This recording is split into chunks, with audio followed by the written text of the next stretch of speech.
अस्सलाम वालेकुम। आज की खबर के साथ मैं हूँ खुर्रम शहज़ाद और आज सिर्फ एक ही खबर पर बात होगी क्योंकि ये खबर बहुत बड़ी है और उस पे फिर तज्ज़िया भी करेंगे बाद में और हमारा सारा वक्त इसी खबर में चला जाएगा क्योंकि बहुत सी बातें करने वाली हैं इस खबर के मुतालिक। तो ये खबर है जनाब आज DGISPR साहब की प्रेस कॉन्फ्रेंस के बारे में।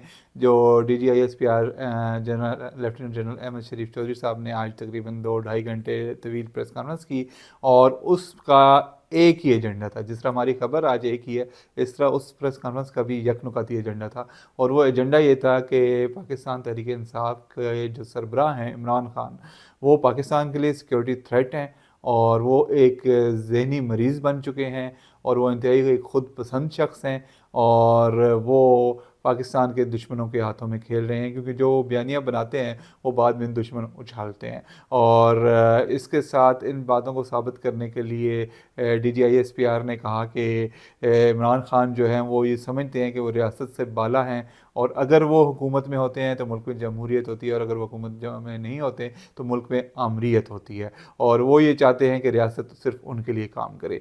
तो आज से पहले मैं काफ़ी अरसे से ISPR को कवर कर रहा हूँ, लेकिन आज से पहले मैंने DGISPR को कभी इतने गुस्से में नहीं देखा। आज वो बहुत गुस्से में थे। शुरू में उनका मूड बहुत अच्छा था, जब प्रेस कॉन्फ्रेंस शुरू हुई तो CDF के मामले पर, चीफ ऑफ डिफेंस फोर्सेस के मामले पर जब उनसे बात हो रही थी तो उन्होंने काफ़ी एक खुशगवार बातों का एक्सचेंज हुआ।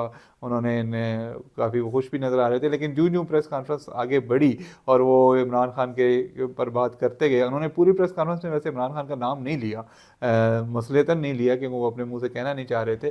तो लेकिन उन्होंने कहा कि एक शख्स का और एक शख्सियत का नाम लेके और उन्होंने तहरीक इंसाफ के कुछ ट्विटर अकाउंट ज़रूर दिखाया और उन्होंने कहा कि इनकी पार्टी से ट्वीट आते हैं और फिर इंसाफ का उन्होंने एक दफ़ा नाम लिया, लेकिन इमरान खान का नाम उन्होंने नहीं लिया। मसलियतन नहीं लिया यकीनन, लेकिन नाम नहीं लिया, लेकिन कुछ छोड़ा नहीं उन्होंने वैसे इमरान खान का आज। और उन्होंने कहा जी अब खुलकर बात करने की ज़रूरत है, पहले हम अगर ढकी छुपी बात करते थे तो आज हम खुलकर बात करेंगे, अब वक्त आ गया है कि खुलकर बात की जाए। उन्होंने कहा कि इमरान खान जो है वो जो फ़ौज है उसकी क़यादत पर हमला करना चाहता है क्योंकि वो चाहता है कि वो इसकी जगह किसी और फ़ौज को दे जो पाकिस्तान मुखालिफ फ़ौज है। फिर उन्होंने कहा जी कि वो बंदा जो है उसका बयानिया नेशनल सिक्योरिटी थ्रेट बन चुका है और अब ये बात क्लियर कट कहनी है, वाज़ेह अंदाज में कहनी है कि जो इमरान खान का बयानिया है वो एंटी स्टेट है, पाकिस्तान के ख़िलाफ़ बयानिया है और इस बयानिए को उनका यह वक्त आ गया कि ये बयानिया अब मज़ीद नहीं चलेगा। और अब जो है उन्होंने कहा जी कि अब इसके ख़िलाफ़ खुलकर बात होगी और उन्होंने फिर बड़े गुस्से में आके उन्होंने कहा कि तुम हो कौन, ये क्या सोच है, कहाँ से तुमने ये इल्म हासिल कर लिया है कि तुम इस तरह का बयानिया बना रहे हो, क्या पैगाम देना चाहते हो, समझते क्या हो अपने आप को। ये अल्फाज थे DGISPR के और वो बहुत ही गुस्से में उन्होंने कहा जी कि अब तो जो है ना वो वक्त ख़त्म हो गया है, इस बयानिए का वक्त ख़त्म हो गया है। उन्होंने कहा कि हम आपकी सियासत की इज़्ज़त करते हैं अगर आप अपनी सियासत को फ़ौज से दूर रखें, लेकिन अगर आप फ़ौज के को मुलव्वस करेंगे, फ़ौज को और कौम के बीच में दरार डालने की कोशिश करेंगे तो फिर आपको किसी चीज़ की इजाज़त नहीं दी जाएगी कि आप फ़ौज और पाकिस्तानी अवाम जो है उसके बीच में कुछ दरार डालें और उनको एक दूसरे के ख़िलाफ़ करें, क्योंकि ये काम दुश्मन करता है। और उन्होंने कहा कि हम पाकिस्तान की जो फ़ौज है ये खड़ी है यहाँ पे और खड़ी रहेगी, पाकिस्तान ताअबद है और पाकिस्तान की फ़ौज भी उसके साथ ताअबद है। और उन्होंने क्लियर अल्फाज में कहा कि आप इमरान खान जो हैं वो शेख मुजीब से, जो कि पाकिस्तान का डिक्लेयर गद्दार है, हिस्ट्री में एक ही डिक्लेयर गद्दार है शेख मुजीब, उससे बहुत मुतासर हैं और बार बार उनका हवाला देते हैं। और लेकिन उन्होंने कहा कि अब आपकी सियासी शोबदाबाजी का वक्त ख़त्म हो गया है और जो आपने चीफ ऑफ डिफेंस फोर्सेस के मसले पर जो आपने बाहर आपके बैठे उन्होंने व्लागर्स का भी जिक्र किया जो PTI के हिमायती व्लागर्स हैं। और एक मौका आया जब वहाँ पे स्लाइड्स चलाई जा रही थी तो उन्होंने कहा जी कि ये उस वक्त उन्होंने इमरान रियाज की शक्ल दिखाएगी, शहबाज गिल की दिखाएगी, असद तूर की दिखाएगी। एक मौके पर शहजाद अकबर और साबर शाकर की जब शक्लें आईं तो उन्होंने कहा कि इनको हटा दें, मैं इनके I don't want to see their faces. तो ये उनके अल्फाज थे। तो वो उन्होंने बिल्कुल बहुत ही गुस्से में आज उन्होंने कहा कि भाई अब जो है वो हम इस पर कुछ बर्दाश्त नहीं करेंगे और अब जो है हम, उन्होंने कहा जी कि बिल्कुल कोई किसी तरह की ढील नहीं होगी, क्योंकि उनका जो मुलाकातों की भी बात की और उन्होंने कहा जी कि जो मुलाकातें होती हैं वो उसको सियासी मुलाकातें बनाई बनाई जाती हैं और सियासत पे बात होती है।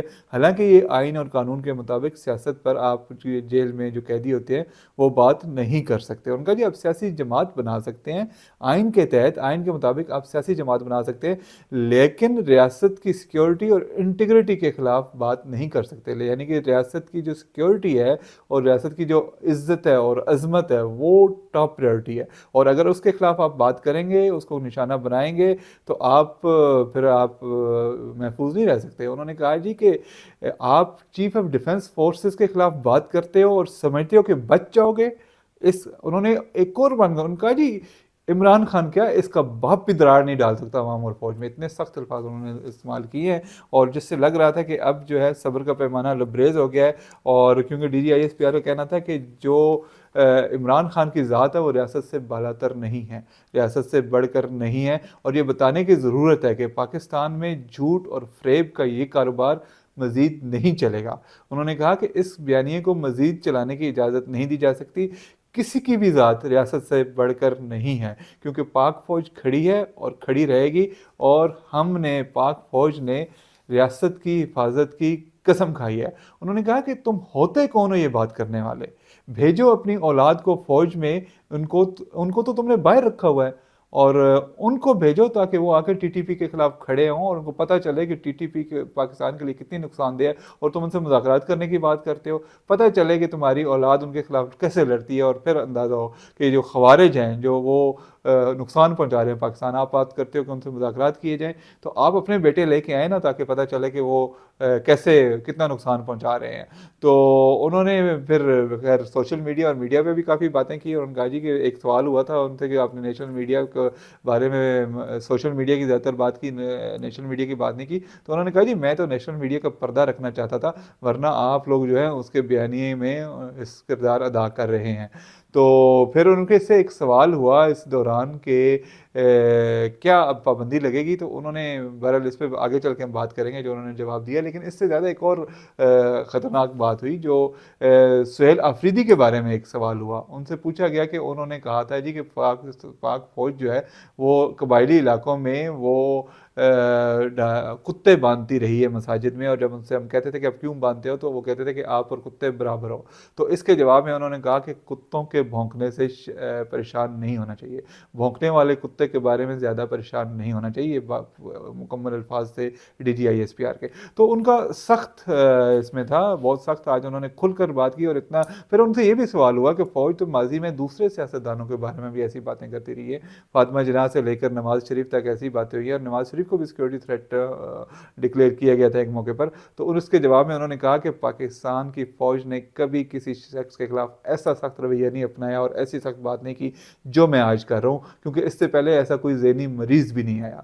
एक मौके पर एक सवाल हुआ कि उनसे पूछा गया कि आपने उनको सिक्योरिटी थ्रेट डिक्लेयर किया है, रियासत मुखालिफ डिक्लेयर किया है, और ख़ुद पसंद डिक्लेयर किया है, और दिल्ली के हाथों में खेलने वाला डिक्लेयर किया है। तो उन्होंने कहा कि इसमें एक और चीज़ भी ऐड कर लें कि वो उनको मैंने ज़हनी मरीज़ भी डिक्लेयर किया है। तो आज इतना खुल के उन्होंने उस पर बात की। जो बेसिक उसकी वो ये थी कि जो इमरान खान का 2 दिन पहले एक ट्वीट आया था जिसमें उन्होंने जनरल आसिम मुनीर को के खिलाफ उन्होंने एक बयानिया बनाने की कोशिश की थी और बातें की थी, और एक लंबा चौड़ा उन्होंने एक उस पर मजमून लिखा था, तो उस पे के रद्द अमल में था। और इस दौरान फिर उनसे सवाल किया गया कि क्या रियासत जो है, अगर आप इतना उनको इमरान खान को और उनकी जमात को पाकिस्तान मुखालिफ डिक्लेयर करें, तो क्या उस पर पाबंदी लगेगी क्या? तो उस पर उन्होंने कहा जी कि ये जो है हुकूमत का फ़ैसला है, रियासत का फ़ैसला है। हम रियासती इदारा ज़रूर हैं, एक पार्ट ज़रूर है हुकूमत का, लेकिन हम ऐसा कोई फ़ैसला कर नहीं करते, ये हुकूमत करती है और इसका सवाल हुकूमत से पूछा जाना चाहिए। फिर दोबारा इसी तरह का सवाल हुआ दूसरे अल्फाज में, तो उनका एक जुमला था जो शायद जिसकी मैं अभी तशरीह करूँगा, मे बी और किसी ने उस पर ध्यान दिया या नहीं दिया। उनका जुमला था कि रियासत डिफेंसिव नहीं प्रैग्मेटिक है। यानी कि रियासत जो ये बयानियाँ चल रहा है इमरान खान की जमात या और भी जो फ़ौज मुखालिफ लोग हैं वो कर रहे हैं, उनके ख़िलाफ़ रियासत ने दिफाई पोजीशन इख्तियार नहीं की हुई। रियासत उनके ख़िलाफ़ बहुत कुछ कर सकती है, लेकिन रियासत अमलीयत पसंद हो गई है, यानी कि इस चीज़ का जो वो बहुत सारी जो चीज़ें हैं, उनके अवामिल उनका जायज़ा लेके वो जो है उसमें आगे बढ़ेगी और इस तरह जज़्बाती वो कदम नहीं उठाएगी। लेकिन अब इस प्रेस कॉन्फ्रेंस के बाद एक बड़ी लंबी बहस छिड़ गई है और अब जो है वो लग ये रहा है कि पाकिस्तान तहरीक-ए-इंसाफ और पाकिस्तानी फ़ौज जो खुल के सामने आमने-सामने आएँगी और इसका यकीनन जवाब आएगा तहरीक-ए-इंसाफ की जानिब से, जो कि मेरे ज़ाती ख़्याल में उनकी एक और बेवकूफ़ी होगी। उन्हें इस वक़्त इसका जवाब नहीं देना चाहिए। वो कहते हैं ना, जब मुखालिफ हवाएँ चल रही हों तो बंदे को सर नीचे कर लेना चाहिए और झुक के बैठ जाना चाहिए। लेकिन वो जो इमरान खान है वो शायद ये बात नहीं समझते और यकीनन इसका जवाब आएगा और उसके बाद एक नया तूफ़ान आने वाला है मुल्क में, लेकिन सिर्फ बयानबाजी की हद तक। हो सकता है तहरीक इंसाफ पर पाबंदी की तरफ पेशरफ्त हो, लेकिन मेरा ख्याल है कि आज जो मैंने कंसीव किया DGI-SPR की प्रेस कॉन्फ्रेंस से, और एक दो मौके पर उन्होंने कहा भी कि वो इस मौजू पर इसलिए बात कर रहे हैं क्योंकि जो PTI है और जो इमरान खान है वो मुसलसल अटैक कर रहे हैं पाकिस्तानी फ़ौज को और नाम ले लेके पाकिस्तानी ऑफिसर की जो फेक खबरें चला रहे हैं कि फ़लाने को वाइस चीफ बना दिया, फ़लाने को ये कर दिया, फ़लाने के घर पे छापा पड़ गया और फ़लाने को ये हो गया, और नाम ले लेके जनरल आसिम मुनीर को टारगेट किया जा रहा है। तो उनका मैं सिर्फ बतौर बहसीत तर्जुमान अफवाज पाकिस्तान की बात कर रहा हूँ, क्योंकि उन्होंने डायरेक्टली हम पे अटैक किया, इसलिए हम डायरेक्टली जवाब दे रहे हैं। अगर वो कुछ दूसरे तीसरे तरीके से बात करते तो फिर बात दूसरे तीसरे तरीके से होनी थी, दूसरे तीसरे रास्ते होनी थी, लेकिन चूंकि वो डायरेक्ट अटैक किया है इसलिए हम भी डायरेक्टली जवाब दे रहे हैं। तो ये तो बात होगी उनके जवाब देने की और उनके गुस्से की, और जो कि यकीनन उन्होंने वो इमरान खान और जो उनकी जमात है उनकी तरफ से जो एक अटैकिंग अप्रोच है और पाकिस्तानी फ़ौज को मिलाइन किया जाता है उसके जवाब में की है। अगर वो ना करते तो शायद टेम्परेचर इतना ऊपर ना जाता, किसी और तरीके से जवाब दे देते। ज़ाहिर है इनके भी बहुत ज़्यादा टूल्स हैं जो जवाब बातें करते रहते हैं और वो कर देते, लेकिन इस सतह पे DGI-SPR का खुद सामने आके इतनी सख्त बातें करने का मतलब ये है कि आने वाले दिनों में टेम्परेचर बहुत ऊपर जाएगा और बिलखुसूस तहरीक इंसाफ और फ़ौज और हुकूमत के दरमियान बयानबाजी का और सख्त बयानबाजी का एक नया सिलसिला शुरू हो जाएगा। मुमकिन है कि कुछ अरसे बाद ये पेशावर में KP में गवर्नर राज की तरफ जाने का ये एक बने, एक ज़रिया बने, और हो सकता है तहरीक इंसाफ पे आगे चल के पाबंदी लगाने की भी कोई राह निकले। लेकिन इस वक्त मुझे ये नज़र नहीं आ रहा कि ऐसा कुछ होगा। मेरा ज़ाती ख्याल ये है कि बयानबाजी होगी, उधर से भी होगी, उधर से भी होगी, और फिर कुछ अर्से बाद चीज़ें डाई डाउन हो जाएंगी, कुछ माहौल शायद बेहतर हो जाए। लेकिन ये सारा कुछ डिपेंड करता है इमरान खान पे और उनकी जमात पे। अब इतवार वाले दिन 7 दिसंबर को सुहेल आफरीदी ने पेशावर में जलसा रखा हुआ है और उनका कहना ये है कि वो उसमें बड़ा ऐलान करेंगे। अब देखें उसमें क्या बड़ा ऐलान करते हैं। अगर तो वो कोई तहरीक चलाने की बात करते हैं या दोबारा इस्लामाबाद की तरफ मार्च करने की कोशिश करते हैं, तो मेरा एक ख्याल है कि इस दफ़ा बहुत मार पड़ने वाली है उनको। मैं इस तरह के अल्फाज इस्तेमाल नहीं करना चाहता, लेकिन जो बज़ाहिर लग रहा है वो यही है कि अगर वो इस तरह का कोई हुआ तो इस दफ़ा जो इस्टेब्लिशमेंट है उसने फैसला कर लिया है कि भाई जो अगर इस दफ़ा वो अब आगे बढ़े तो अब हम उनको नहीं छोड़ेंगे और बिल्कुल उनको क्रश करने की तरफ जाएगी रियासत। तो अब देखते हैं कि क्या होता है, लेकिन जो मुल्क है उसके लिए ये चीज़ें ठीक नहीं हैं। ये जो हमारे ज़िम्मेदार लोग हैं उन्हें इन बातों का ख्याल करना चाहिए। इमरान खान को बहुत ख्याल करना चाहिए। इमरान खान ने बहुत ही क्रीज से बाहर निकल के छक्के मारे हैं, बहुत ही बाउंसर मारे उन्होंने। ठीक है, वो सारी बातें हैं, 8 फरवरी का इलेक्शन है, उससे पहले जो कुछ हुआ तो एतमाद हुई, सारा कुछ हुआ, वो सारी बातें अपनी जगह हैं, लेकिन वो अपना केस बहुत ही गलत तरीके से लड़ रहे हैं। उन्हें सियासी जंग सियासत के ज़रिए लड़नी चाहिए थी।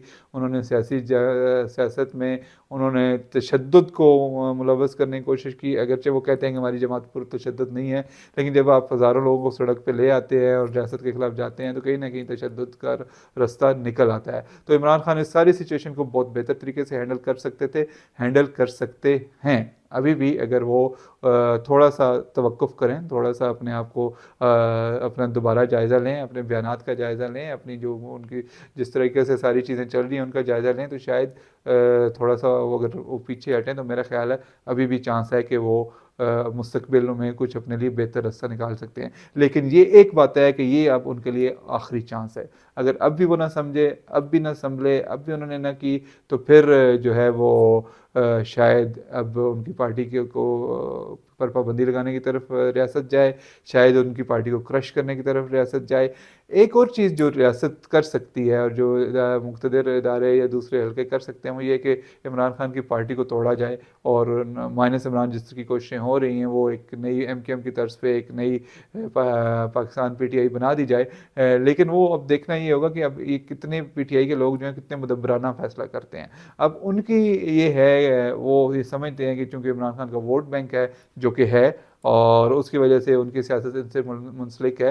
लेकिन इमरान खान को एक बात ये भी सोचनी चाहिए कि बावजूद इसके कि 8 फरवरी का 2024 का जो इलेक्शन था उसमें धांधली की वाली चीज़ें सामने आई थी, बावजूद इसके कि उनकी हुकूमत ख़त्म की गई, बावजूद इसके कि उनके खिलाफ क्रैकडाउन हुआ, बहुत सारे लोगों को जेलों में डाला गया, बावजूद इसके कि मुकदमात बनाए गए, लेकिन मुल्क आगे बढ़ चुका है। मुल्क में एक इस वक्त एक हुकूमत मौजूद है, मुल्क ने एक जंग जीती हुई है, मुल्क के बैनुल-अक़वामी सतह पर हालात बेहतर हुए हैं और उनको इमरान खान को भी प्रैग्मेटिक अप्रोच अपनाने की ज़रूरत है, उनको भी अमलीयत पसंद होने की ज़रूरत है, उनको भी सारे हालात व वाक़यात का नए सिरे से जायज़ा लेकर अपनी नई हिकमत अमली बनाने की ज़रूरत है। अगर वो वहीं फंसे रहेंगे, जो वो 9 मई का वाक़या है या उससे पहले जब उनकी हुकूमत ख़त्म की गई है, तो वो ख़ुद तो डूबे हैं सनम तुमको भी ले डूबेंगे की तरफ जाएंगे। तो इससे मेरा ख्याल है अगर वो एक वाकई एक सियासतदान हैं और वो सियासी सोच रखते हैं, तो उनको इससे अवॉइड करना चाहिए। एक और चीज़ जो लेफ्टिनेंट जनरल अहमद शरीफ चौधरी ने बताई प्रेस कॉन्फ्रेंस के दौरान, उन्होंने सवाल हुआ था उनसे यही कि अब क्या करेंगे, आप केसेस का फैसला करें अगर आप इतने सीरियस हैं। तो उन्होंने कहा जी कि मिलिट्री कोर्ट्स ने जितने भी केसेस थे 9 मई से रिलेटेड और दूसरे, वो मिलिट्री कोर्ट्स ने निपटा दिए हैं। वो अब सिविलियन अदालतों में मामलात हैं और वहाँ चल रहे हैं, तो देखते हैं वहाँ क्या उनका क्या नतीजा निकलेगा। और इसके अलावा उन्होंने कहा जी कि हमारे पास सिर्फ एक जनरल फैज़ हमीद का, लेफ्टिनेंट जनरल फैज़ हमीद का केस है जिस पर काम हो रहा है और उस पर भी फैसला होने वाला है, और उससे एक अटैच एक और केस है। इसके अलावा उन्होंने कहा कि हमने सारे केसेस निपटा दिए हैं और अब वो सिविलियन अदालतों में हैं। तो इस पर शायद आगे इस पर भी कोई पेशरफ्त हो। लेकिन अब जो कहते हैं ना, मुकदी गल मुकाओ, मुकदी गल यही है कि इस वक्त इमरान खान को सोचना है और उन्होंने अब फैसला करना है कि उन्होंने अब आगे कैसे ख़ुद को कैसे आगे लेके जाना है, अपनी पार्टी को कैसे आगे लेके जाना है और मुल्क को कैसे आगे लेके जाना है। अभी भी अगर वो अपनी साबका पॉलिसी पे कारबंद रहेंगे, तो मेरा ख्याल है कि अब जो है, जो हमारे CDF साहब हैं, चीफ ऑफ डिफेंस फोर्सेस, उन्होंने अपने सारे टारगेट्स अचीव कर लिए हैं। अब पीछे 2 टारगेट्स रहते हैं, एक अफ़गानिस्तान है और दूसरा इमरान खान है। तो अब इमरान खान को चाहिए कि वो थोड़ा-सा अपने आप को संभाला दें और थोड़ा-सा एक सियासी सोच की तरफ आएँ और मुल्क के लिए बेहतरी के लिए इक़दामात करें। बसूरत दीगर आगे हालात कोई अच्छे नज़र नहीं आ रहे। आज के लिए इतना ही।